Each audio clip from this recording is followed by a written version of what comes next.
Banasura irrigation പ്രവൃത്തിയിലെ അപാകത ചൂണ്ടിക്കാട്ടിയ കർഷകനെ ഇറിഗേഷൻ ഡിപ്പാർട്ട്മെന്റ് ദ്രോഹിക്കുന്നതായി ആരോപണം. കുപ്പാടിത്തറ സ്വദേശി സുരേഷ് ബാബുവാണ് ആരോപണവുമായി രംഗത്തെത്തിയത്. ഇറിഗേഷൻ ഡിപ്പാർട്ട്മെന്റ്, ജില്ലാ കളക്ടർ, ജലവിഭവ മന്ത്രി എന്നിവർക്ക് പരാതി നൽകിയിട്ട് പരിഹാരമുണ്ടായിട്ടില്ലെന്നും സുരേഷ് ബാബു പറയുന്നു. ബാണാസുര വെണ്ണിയോട് ഇറിഗേഷൻ പദ്ധതിയിലെ പ്രവൃത്തിയിൽ ചെളിപുരണ്ട മെറ്റൽ ഉപയോഗിക്കുന്നതിനെതിരെ സുരേഷ് ബാബു കരാറുകാരനെ ചോദ്യം ചെയ്തിരുന്നു. ഇറിഗേഷൻ ഡിപ്പാർട്ട്മെന്റിനെ ഇത് അറിയിക്കുകയും ചെയ്തു. ഇതിനു പ്രതികാരമായി ബാണാസുര വെണ്ണിയോട് ഇറിഗേഷൻ ഡിപ്പാർട്ട്മെന്റും കരാറുകാരനും നിരന്തരം ദ്രോഹിക്കുന്നു എന്നാരോപിച്ച് കർഷകൻ രംഗത്തെത്തി.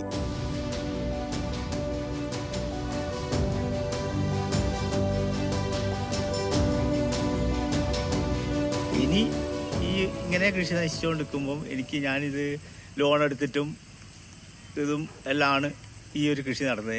എൻ്റെ ഉപജീവന മാർഗമായിട്ട് കൃഷിയാണ് ഞാൻ പണ്ടേ എടുത്തത്. എനിക്ക് വേറെ തൊഴിലൊന്നും അറിയില്ല.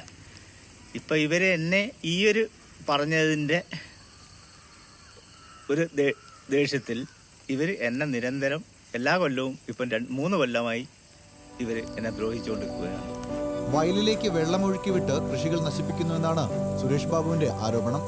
ഇക്കാര്യങ്ങൾ അറിയിച്ചുകൊണ്ട് ജലവിഭവ മന്ത്രി റോഷി അഗസ്റ്റിൻ, വയനാട് ജില്ലാ കളക്ടർ, ബാണാസുര ഇറിഗേഷൻ ഡിപ്പാർട്ട്മെന്റ് എന്നിവിടങ്ങളിൽ പരാതി നൽകിയിട്ടുണ്ട്. ന്യൂസ് മലയാളം, വയനാട്.